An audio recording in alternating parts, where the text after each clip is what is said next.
할렐루야, 김진홍 목사입니다. 오늘은 기도학교 제19과입니다. 회개 기도는 천국문을 열어줍니다. 마태복음 4장 17절 말씀, 예수님이 하신 말씀이죠. 회개하라, 천국이 가까웠느니라. 이 말씀 가지고 우리 함께 은혜를 나누도록 하겠습니다. 사람들은 회개해라 라는 말을 들으면 거부감을 가지는 것 같습니다. 심지어 돌을 들어서 때리기도 하죠. 구약의 예레미야 선지자는 회개해라 라는 이 말을 전하다가 감옥에 갇혀버렸습니다. 신약의 스데반은 회개하라는 이 설교를 하다가 순교를 하기도 했죠. 그러나 하나님이 우리에게 허락하신 이 회개는 실제로는 은혜입니다. 생명의 길됨을 우리는 알아야 되는 거죠. 그래서 이 세상을 살리러 오신 예수님의 그 사역에서 첫 마디가 회개하라라는 은혜의 말씀이었습니다. 회개는 자기의 죄의 문제를 해결하라는 뜻입니다. 이것을 예수님께서 은혜로 해결하는 길을 우리에게 열어주셨는데 바로 그것이 회개입니다. 회개할 때 천국이 우리에게 임하는 겁니다. 하나님 나라가 임한다는 것이죠. 회개는 하나님 은혜입니다. 그리고 우리는 기도를 통하여서 하나님 앞에 이 은혜, 회개, 이 죄를 회개하는 은혜를 누릴 수가 있는 것입니다. 그래서 우리는 이 회개 기도를 할 때에 먼저 우리 죄를 알아야 됩니다. 어떻게 알 수가 있을까요? 하나님의 말씀이 기준이 되어야 하는 것이겠죠. 세상 사람들은 자기들의 양심이 법이 되어서 자기 양심의 법에 따라서 잘잘못을 구별합니다. 그러나 우리들은 하나님의 말씀이 법이 되고 그리고 그 말씀을 대하는 우리의 양심이 거듭난 상태로 잘잘못의 기준을 깨달으며 나아갑니다. 세상 사람들보다 좀 더 엄격한 그러한 이 잣대를 가지고 있죠. 회개는 우리의 행동이 하나님의 말씀과 기준에서 벗어나 있다라는 것을 깨닫는 데서부터 이 회개가 시작하는 겁니다. 불신자들은 자기의 양심과 도덕에 의해서 죄를 깨닫고 결국에 돌아선다 할지라도 그 도덕과 자기들의 양심의 영역으로 되돌아갑니다. 그러나 우리 성도들의 회개는 시작과 결말이 완전히 다르죠. 하나님의 말씀과 은혜가 그 기준이 되고 결론이 되는 것입니다. 회개는 먼저 우리의 죄를 깨달아야 되는 것입니다. 그리고 두 번째로 이 회개는 우리들의 이 죄를, 잘못을 슬퍼해야 됩니다. 뉘우치는 마음이 있어야 된다는 뜻입니다. 양심이 화인맞거나 무감각해진 사람들은 자기들의 이 행동이 이러면 안 된다, 죄이다 라는 것을 알면서도 안 뉘우칩니다. 도리어 죄를 즐기는 사람들도 있습니다. 이런 사람들은 회개하지 않습니다. 할 수도 없겠죠. 처음에 죄를 지을 때는 양심에 가책이 들지만은 계속 그 죄를 반복하다 보면은 어느덧 그 죄가 익숙해집니다.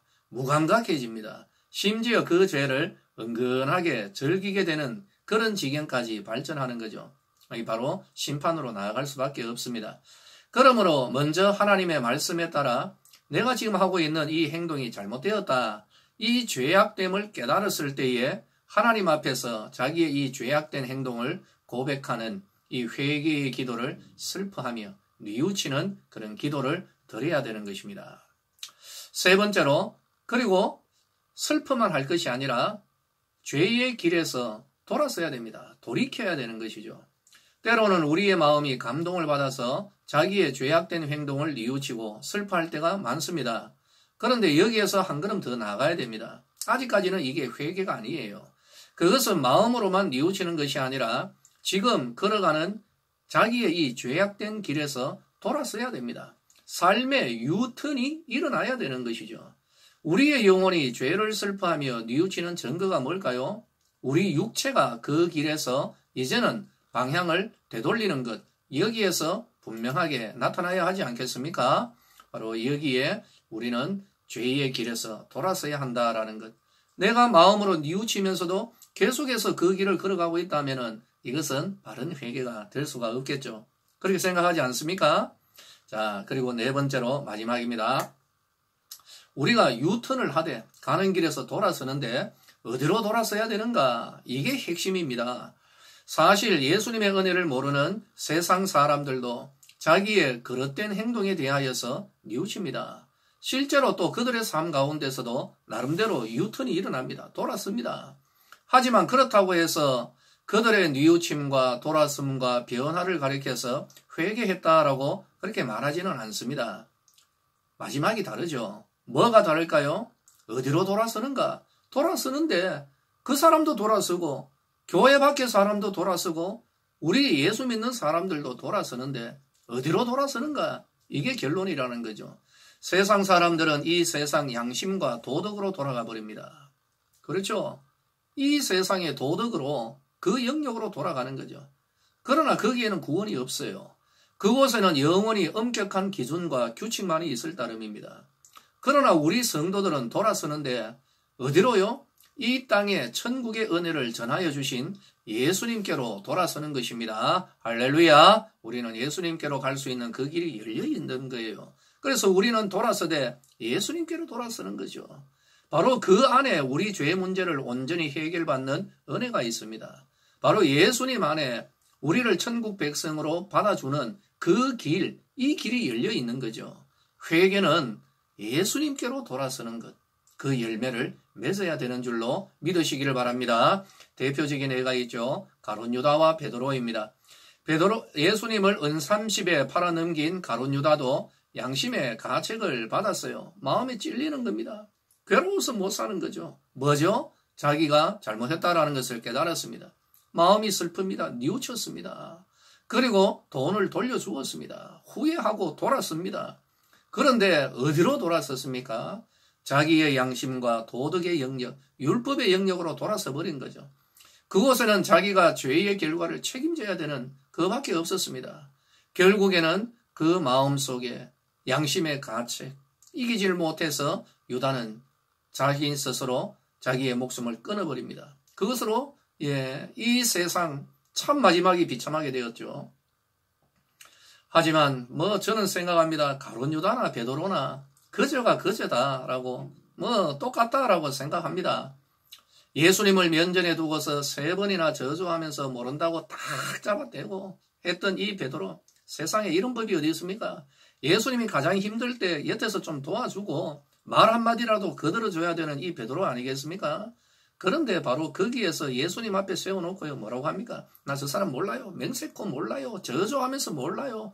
세상에 진짜 참 배신을 해도 3번이나 이렇게 배신하고 그 죄 큽니다, 여러분. 그런데 이 베드로도 역시 눈물로 뉘우쳤어요. 근데 가장 중요한 것은 이 베드로는 돌아서되 어디로 돌았습니까? 예수님께로 돌아섰다라는 거죠. 이것이 회개입니다. 가룟 유다는 예수님께로 안 돌아옵니다.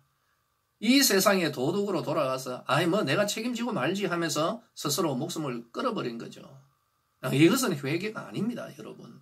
베드로 정말 예수님께로 돌아서기가 못합니다. 그러나 오직 예수님께로 돌아가는 이것이 진정한 생명이요 은혜됨을 알았기 때문에 또 예수님이 그 길을 열어놓으셨기 때문에 이 베드로는 예수님께로 돌아선 것이죠. 이것이 바로 회개입니다. 그리고 이 회개가 예수님이 허락하신 저 천국으로 가는 바로 그런 길이 됨을 우리는 알아야 할 것입니다. 할렐루야! 우리 성도님들, 여러분 오늘 말씀 분명하게 기억하십시오. 회개는 뭡니까? 생명입니다. 회개는 뭐라고요? 여러분, 은혜고 생명이 되는 것이죠. 이 은혜를 우리에게 주신 예수님은 기도로 그 은혜를 누려라 라고 하신 것입니다. 그래서 우리는 회개의 기도를 드리는 것입니다. 우리가 회개의 기도를 드릴 때 우리 예수님은 우리의 죄를 흰 눈보다도 더 휘게 우리를 깨끗하게 하시겠다고 약속을 해 주셨던 것입니다. 회개하라, 천국이 가까웠다 외치는 예수님을 우리를 살리기 위해서 회개하라 라고 말씀하신 것입니다. 오늘 이 말씀에 의해서 이 은혜를 하나님 앞에 기도로 누리시고 죄의 모든 짐에서 벗어나서 자유하시고 이 자유를 가지고 하나님을 잘 섬기는 우리 서대구의 성도들 되시기를 예수님의 이름으로 축원합니다. 할렐루야.